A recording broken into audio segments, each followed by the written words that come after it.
Bonjour à toutes, bonjour à tous. Aujourd'hui, je vais aborder le quatrième thème de l'enseignement scientifique de première et je vais donc vous parler du son qui est un phénomène vibratoire. Alors, en introduction de ce chapitre, on va se poser deux questions. La première d'entre elles, c'est ce qui différencie un son d'un bruit. Alors, pour répondre à cette question-là, voici deux images qui illustrent assez bien la différence.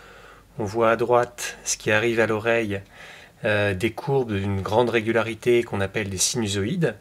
Donc ça va caractériser le son, alors que à gauche, la courbe qui représente le signal sonore qui arrive au niveau de l'oreille n'a aucune régularité, on ne reconnaît rien qui se répète, et donc c'est ce qui caractérise un bruit. Donc voilà la différence entre un son et un bruit.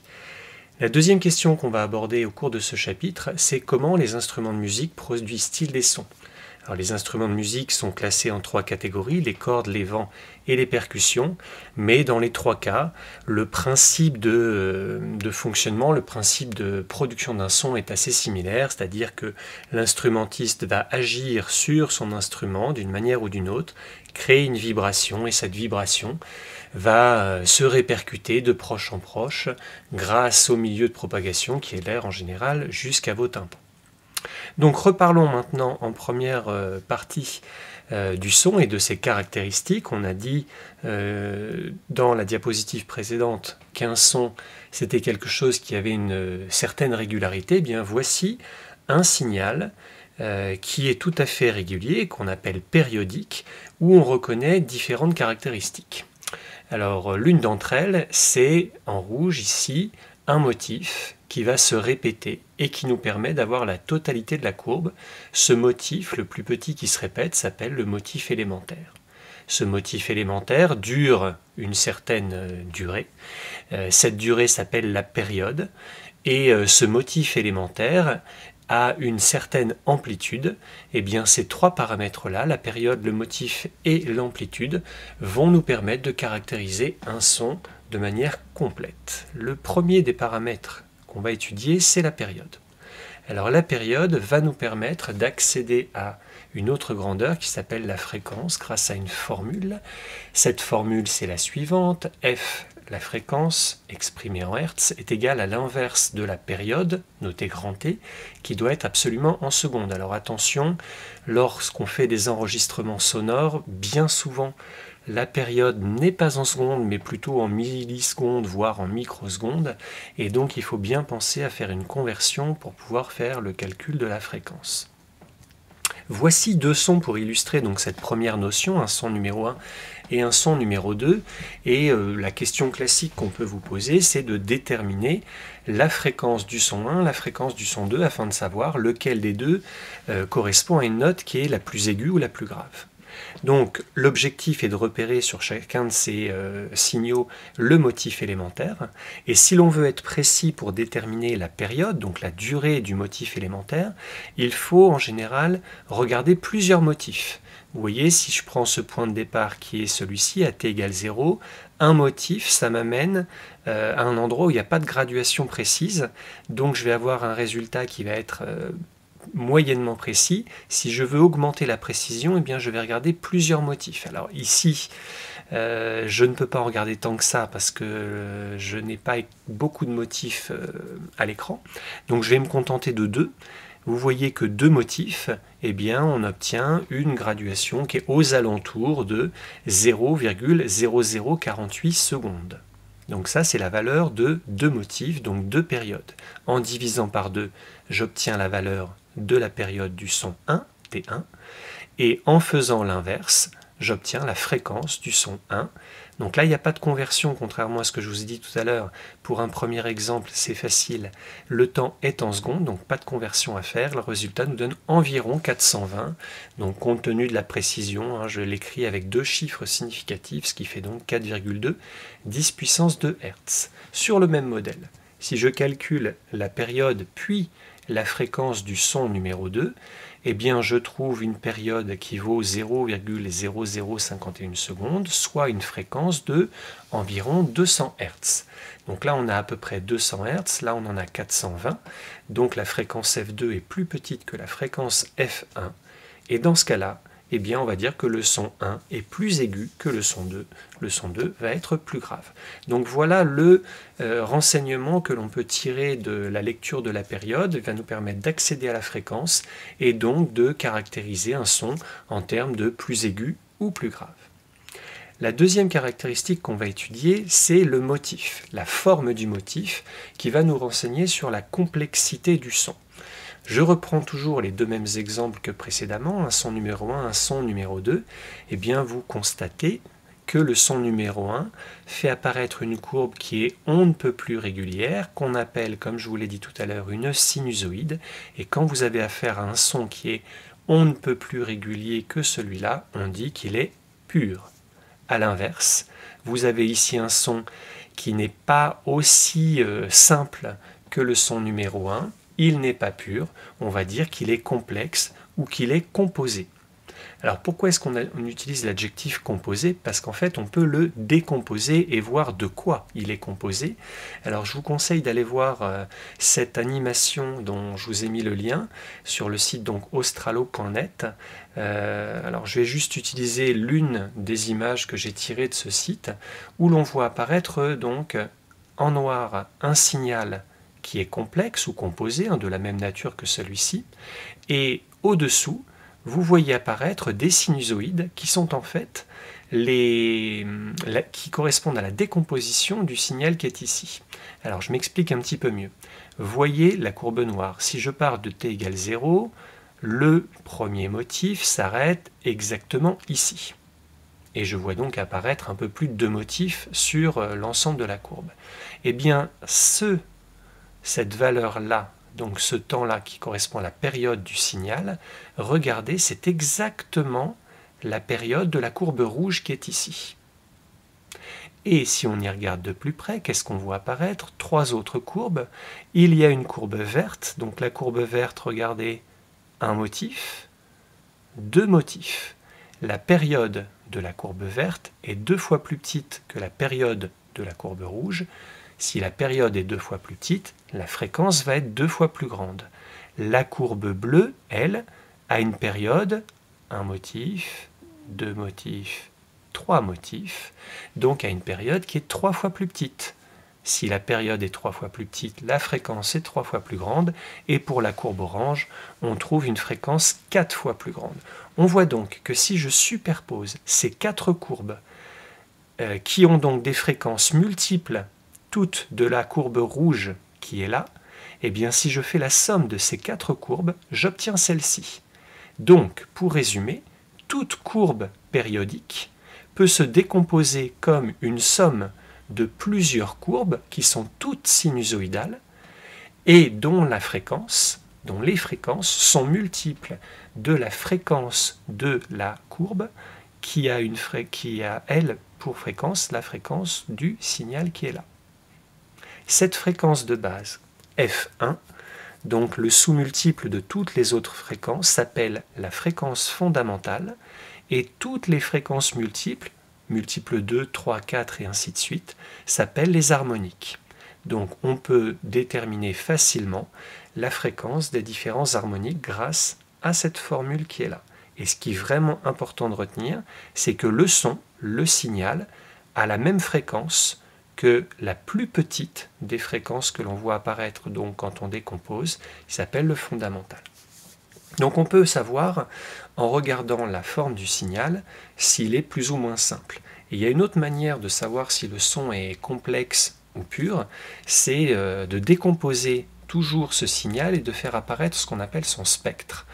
Donc là, si je regarde ce signal-là, on voit qu'il est complexe, qu'il n'est pas simple, qu'il n'est pas pur.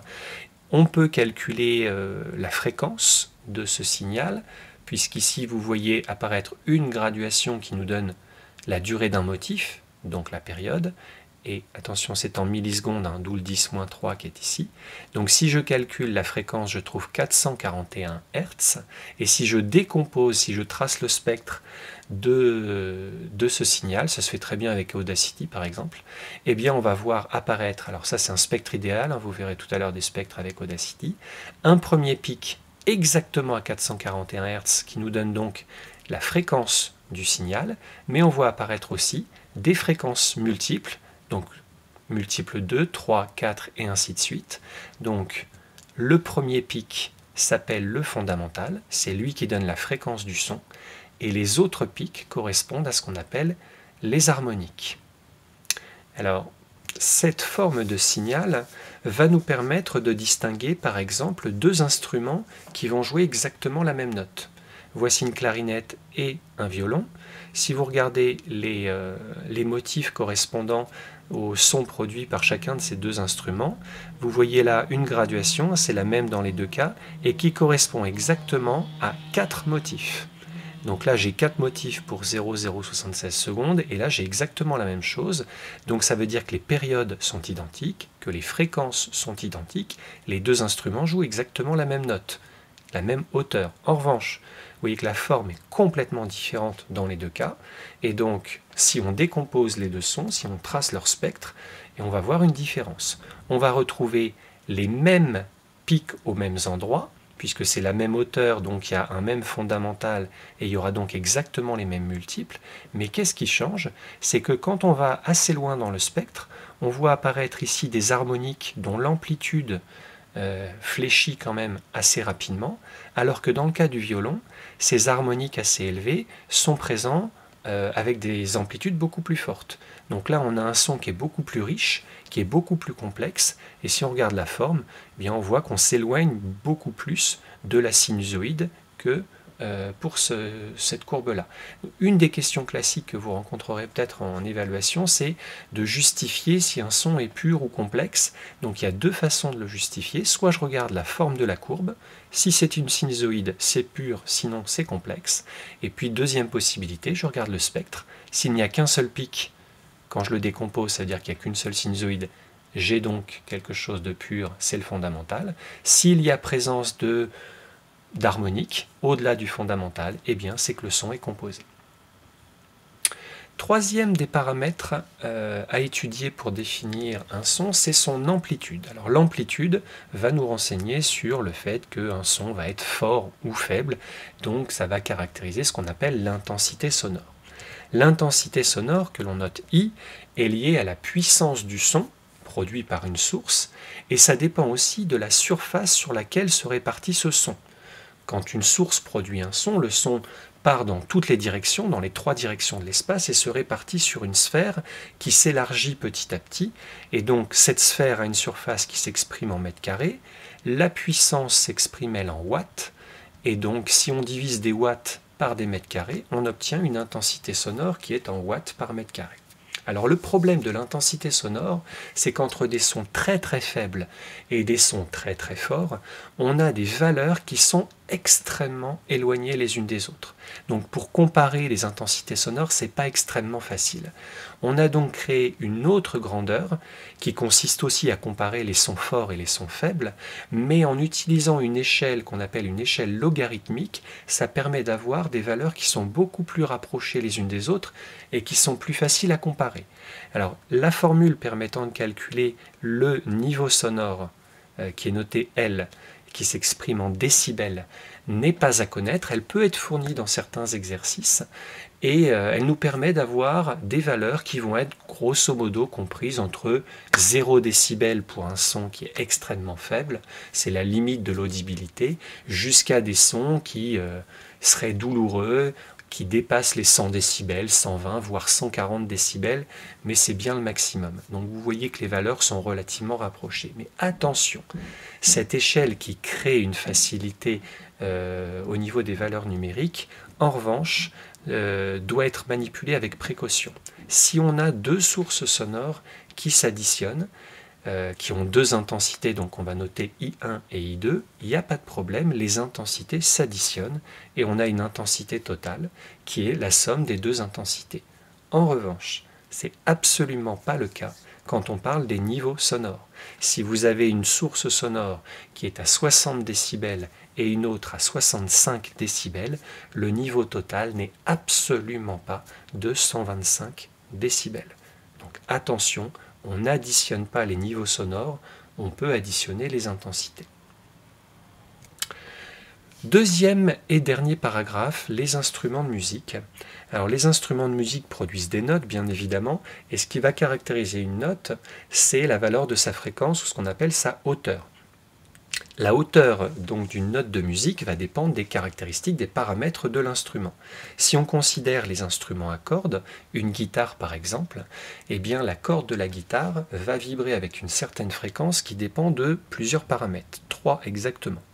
Donc la fréquence du fondamental, la fréquence du son produit, dépend dans un premier temps de la longueur de la corde. Alors toutes les cordes ont bien évidemment la même longueur.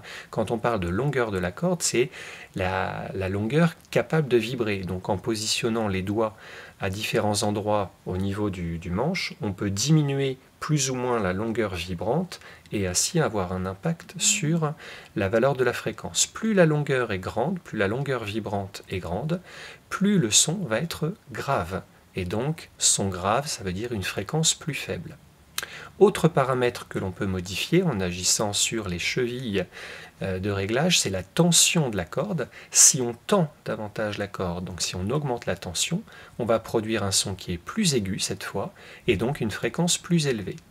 Et enfin, dernier paramètre, la guitare comporte 6 cordes qui sont toutes différentes les unes des autres. Elles sont plus ou moins épaisses, et en fait, en faisant varier l'épaisseur de la corde, on fait varier la masse de la corde d'une certaine longueur. Chaque corde a une masse différente pour une longueur donnée. On réfère par exemple à 1 mètre de corde, eh bien la masse de la plus épaisse va être plus grande que la masse de la plus fine. Donc la masse d'une certaine longueur, s'appelle la masse linéique, notée avec la lettre grecque mu. Si cette masse augmente, on a une corde qui est plus épaisse et qui va produire un son plus grave, donc une fréquence plus faible. Donc ça, c'est des relations qui sont relativement logiques, qui sont qualitatives. On peut quantitativement retrouver ces conclusions à l'aide de la formule que je vous indique. Ce n'est pas une formule qui est à connaître, mais qui peut être employée dans les exercices. Elle sera pour cela fournie dans ce cas. Et on voit bien apparaître dans cette formule une grandeur. Alors elle a beau être sous la racine carrée, peu importe. On a une grandeur au numérateur. Donc si cette grandeur-là augmente, si la tension augmente, la fréquence augmente, c'est bien ce qu'on a dit ici. Et au contraire, vous avez deux grandeurs au dénominateur, la longueur et la masse linéique. Si l'une de ces grandeurs-là augmente, eh bien ça va faire diminuer la fréquence. C'est bien ce qu'on avait constaté ici. Pour les instruments à vent, eh bien c'est plus simple. Il y a moins de paramètres qui peuvent varier. En fait, en fonction des réglages, la position des doigts ou d'autres réglages, on va faire varier la longueur de la colonne d'air qui vibre à l'intérieur de l'instrument. Et pour ce qui est des conséquences, eh bien c'est à l'image de la longueur de la corde dans un instrument à cordes, c'est-à-dire que si la longueur de la colonne d'air est plus importante, eh bien le son va être plus grave, on va obtenir une fréquence qui est plus faible. Là aussi, il y a une formule qui relie la fréquence avec la longueur vibrante, qui peut être fournie dans les exercices si besoin, mais qui n'est pas à connaître par cœur. Voilà donc pour ce premier chapitre sur le thème musical, le thème numéro 4. À très bientôt pour la suite.